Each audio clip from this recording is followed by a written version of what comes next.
Tulipmania in the 1630s is the world's first financial bubble. How do we define a financial bubble? In this video we take the classic definition by MIT scholar Charles Kindleberger: an upward price movement over an extended range, followed by implosion. The bubble bursts. Tulipmania fits this definition as seen here. Other examples: the 1720 South Sea bubble, the 1929 Wall Street crash, the 1990 Japan bubble, the 2000 dot-com bubble. What do these have in common? Price ends up where it started, at rock bottom. Why is this relevant to you? Simple. You do not want to be caught offsides in a bubble and risk going broke. Today, as we speak, a new bubble might be forming. We'll start our account of Tulipmania with its setting, the Dutch Golden Age. The Dutch became wealthy in the 1600s by dominating maritime trade. In 1602, the Dutch East India Company floated in the world's first initial public offering. Amsterdam then emerged as the world's first stock exchange. The Dutch Republic became Europe's wealthiest economy. It was also Europe's financial hub and commercial hub. This was the Dutch Golden Age.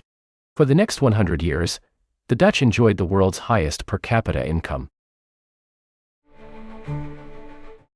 One of the items the wealthy Dutch bought was tulips. Tulips were a novelty, imported from Turkey, and at first known only by collectors, not unlike today's art markets. But tulips became a coveted luxury item, and a profusion of tulip varieties followed, marketed by growers with exalted titles such as the Viceroy.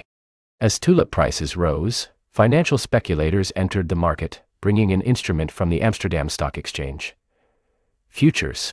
The world's first financial bubble was on next. Historian Peter Garber explained the main features of Tulipmania. First, a broad sector of the population, mostly financed non-professionals, entered the tulip trade. Buyers and sellers met informally in taverns all over Holland. Second, no tulips or bulbs changed hands. Dutch citizens traded tulips futures contracts, which first appeared in 1636 and were the primary focus of trading as the bubble burst. Third, many trades were so-called windhandel, wind trade in Dutch, as sellers sold contracts for future delivery of tulips they did not own. Fourth, some contracts traded on very low down payments, meaning very high leverage. Worse, because no margin was required from either buyer or seller, bankruptcy risk did not restrict bet sizing. And because contracts were not marked to market, required no margin deposits to guarantee compliance, and consisted of commitments of individuals rather than of an exchange, a price collapse would require the untangling of gross, rather than net, positions. This is a very explosive combination in financial markets. Tulipmania peaked in February 1637. By then, some single tulip bulbs sold for more than 10 times the annual income of a skilled artisan. Would you pay 500,000 euros for a tulip today? Scholar Earl Thompson built a price index of Dutch tulip contracts. Tulips futures prices rose 20-fold. Notice that the bubble actually started 2 years before this chart, so it does not measure the entire bubble. You may ask, did the Dutch authorities just sit and watch? According to Peter Garber, the Dutch authorities had banned windhandel since 1610 and continually regarded futures trading as immoral gambling. But the authorities did not prosecute people for windhandel. They simply refused legal enforcement of such contracts. In other words, if you lost money in tulips futures, you were on your own. Vivid tales of ruined Dutch tulip speculators were reported and later popularized by Charles McKay. The modern discussion of Tulipmania began with a book published in 1841 by Charles McKay.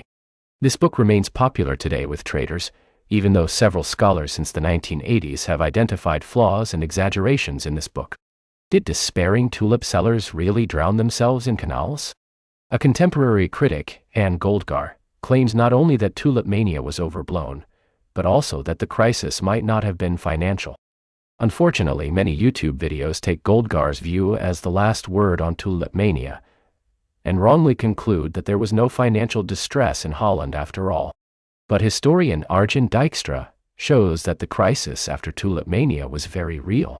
Example: the city's orphanage, which had received tulips worth 90,000 guilders from a wealthy donor, lost it all as the bubble burst, losing the equivalent of 90 annual professorial salaries. Dijkstra concludes that Goldgar failed to understand the economic consequences of Tulipmania.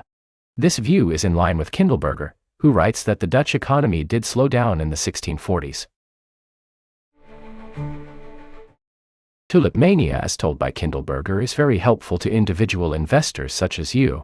He shows that Tulipmania fits the anatomy of a typical financial crisis. This anatomy, introduced by Hyman Minsky and shown here, is a warning to all of us. In the case of Tulipmania, displacement caused by Dutch Golden Age wealth. A boom caused by professional traders entering the tulip market with futures. Euphoria driven by legions of non-professionals entering the market with no margin and no fundamentals. Panic as everyone wants out at the same time. Hyman's anatomy, first seen in Tulipmania, has repeated across the world many times since.